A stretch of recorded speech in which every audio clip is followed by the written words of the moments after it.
It's a Tuesday night here at Ocean Beach in San Francisco. We're right near Rivera Street, and as you can see, the Great Highway is virtually very few people. There are some people speeding by on their electric rental scooters, commuting. Very few people walking, and probably more people on the beach than anywhere else. But it's a big controversy because realtors and other elites want to keep this open, partially out of an anti-car mentality, but also out of a, realtors want real estate values to go up,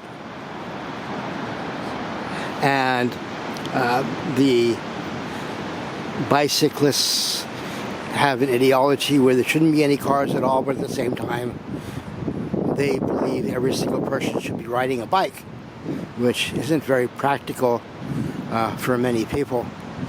And there just seems to be no understanding among the people making decisions, and $500,000 is being squandered to study these so-called slow streets that were put in as temporary projects.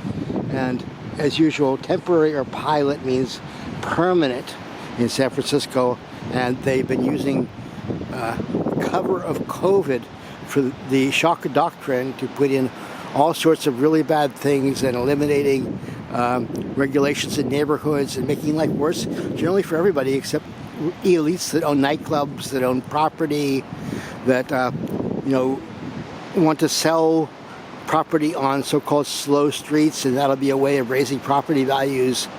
But these streets, the truth is, these things are very little used, and it would be much better to just open up areas that have been closed for the general public, such as Striving Arboretum, where you have to, now ruled by the San Francisco Botanical Garden Society. There are acres in there that are unused. There could be parkland for people to exercise, and also, people have to show an ID, which many people don't like, and then they feel very uncomfortable about the fact that they have to pay for their guests, which is really outrageous. But that's another subject.